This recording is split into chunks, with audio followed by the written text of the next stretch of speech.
Hi, this is Togo. This is for bending forward in standing, about self-image, self-preservation, relationship to the gravity, and addresses the trajectory of the force going through the skeleton. Give your attention to how you are standing on the floor. What do you notice? Bend forward and reach to the floor. What is the first things you do?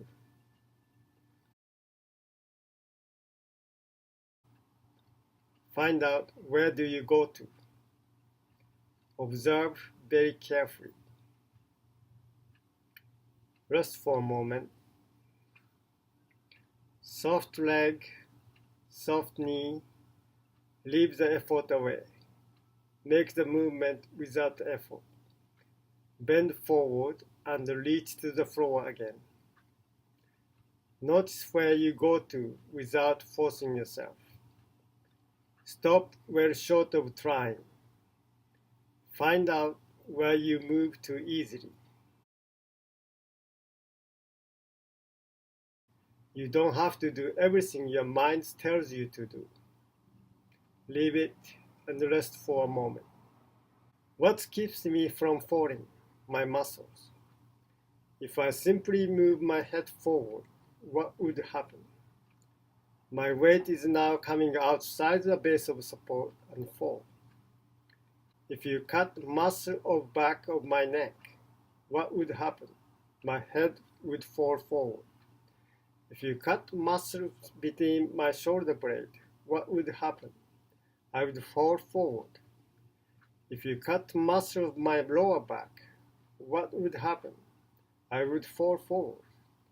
If you cut my hamstrings, what would happen? I would fall forward. If you cut my calves, what would happen? I would fall forward. These muscles must be engaged to keep me from falling to the ground. Falling down is considered to be not a good idea for nervous systems. I must have a lot of musculature engaged in order to be upright here. My self-image, my self-preservation, habit of being upright determine how I bend forward. Place your hands on the chair or table, something stable, with your knees slightly bent. Your hands and arms are more or less under your shoulders. Your knees slightly bent and your legs are directly under your hips, so that your feet are under your pelvis. Bring your attention to your feet on the floor. Which foot is supporting you more clearly? Which foot seems to carry more your weight on the floor? Which foot do you sense more pressure? What is the pattern of your pressure? Is your weight more toward your forefoot or toward your heel? More toward the inside of your foot or more toward the outside of your foot? Notice any differences you sense between your feet. Sense the pressure of your knees. Which knee seems to be supporting you more clearly? Which hip joint is more clear and supporting you? Bring your attention to your hands. Which hand seems to provide more support? Which shoulder is more clearly supported? Leave it and rest for a moment.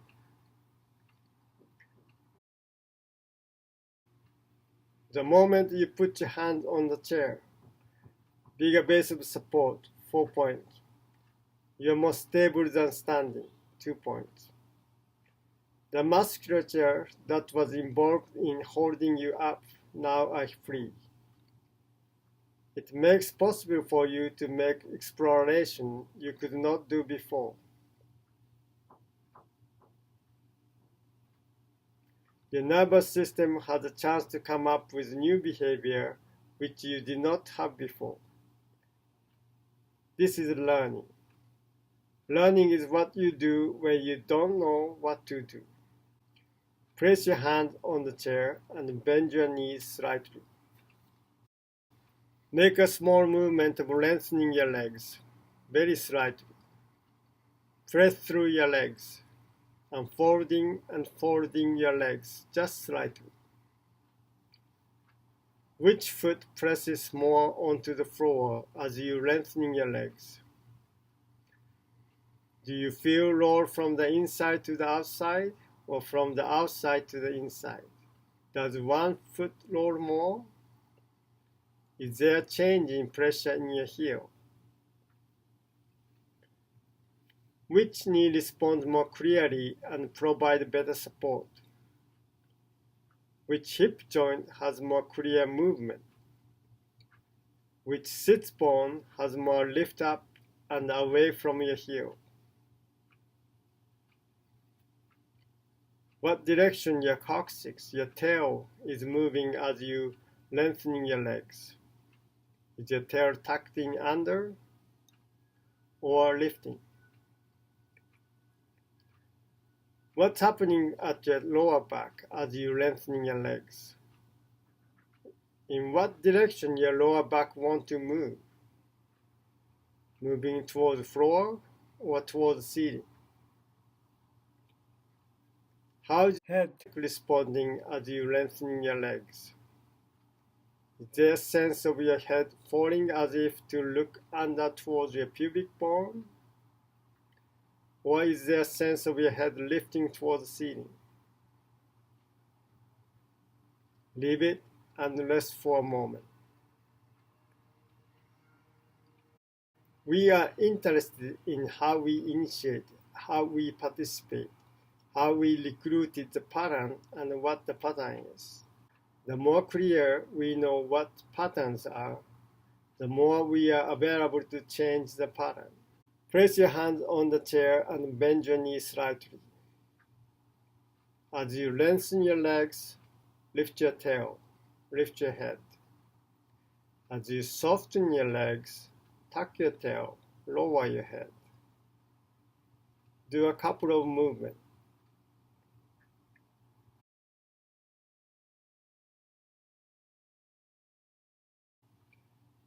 Now as you lengthen your leg, lift your tail, look over one shoulder.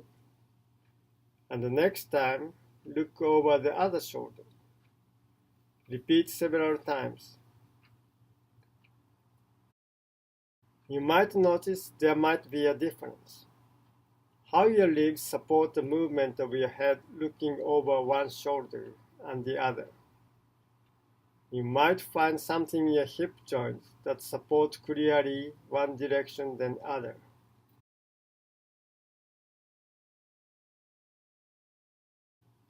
Leave it and rest for a moment.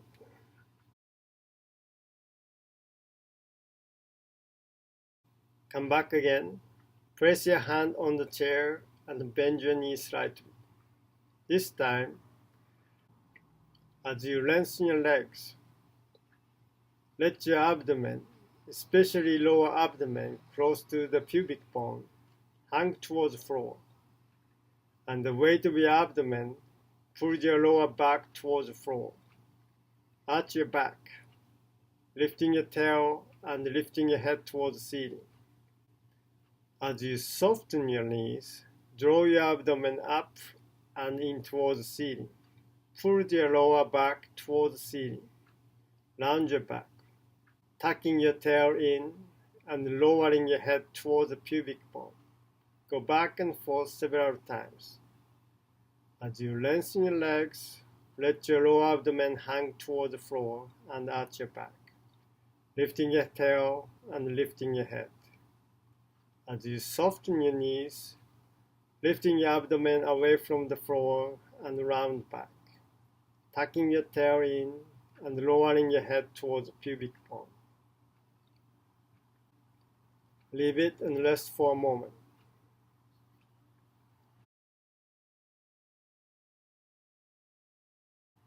Come back again.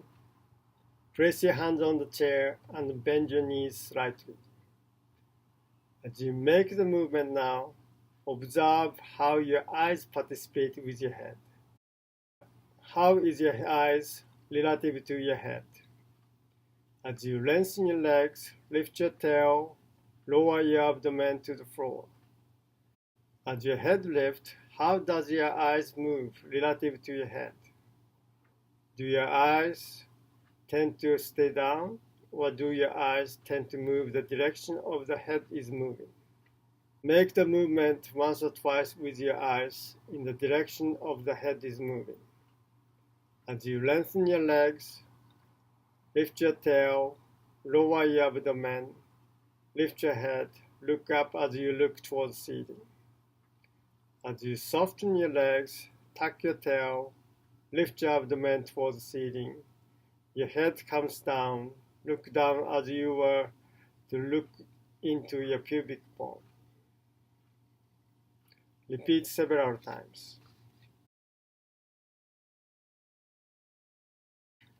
Let your eyes move the opposite the direction that your head is moving. As your head moves up, your eyes look down. As your head moves down, your eyes look up. Repeat several times. If you think of looking up, your whole system organizes itself. Intend action. Recruited the musculature to complete the intention. You can sense the recruitment in preparation of making the action to look up. As you look up, all musculature of your back engages to make the movement of extension. As you initiate with your eyes looking up as your head moves down, you have to increase tone in yourself to override the tone that involves taking your eyes to look up. Making the musculature in your front contract harder against the pattern of extension. As you look down, all musculature of your front engages to make the movement of flexion. As you initiate with your eyes looking down as your head moves up, you have to increase tone in yourself to override the tone that involves taking your eyes to look down. Making the musculature in your back contract harder against the pattern of flexion.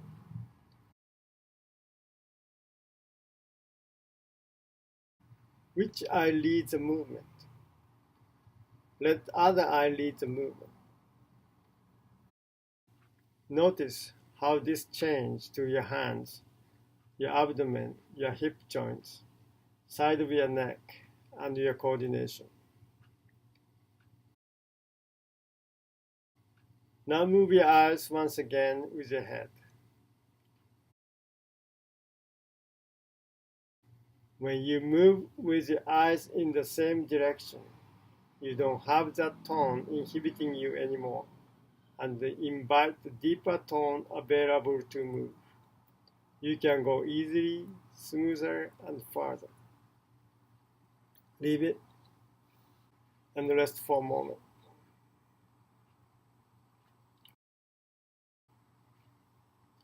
Step away from the chair, stand for a moment, soft knee, bend forward to reach the floor without forcing yourself. How close your hands come to the floor now? Sense any difference? How is it that you are able to reach smoother, easier?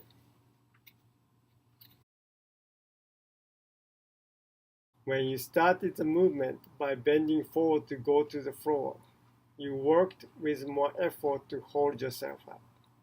After playing with your base of support, different part of your body, eye movement, you have more even distribution to hold yourself without having one place work harder than the other place, and keep your weight in the base of support by counterbalancing it. When our skeleton is well organized, the trajectory of the force comes through our skeleton. When we learn to use our skeleton, having less and less muscular involvement to hold ourselves up, we have a deep sense of security within us, and free to move in any direction without hesitation or preparation, and are available to meet in the change in the environment with least effort. Thank you very much. Have a day that is blessed.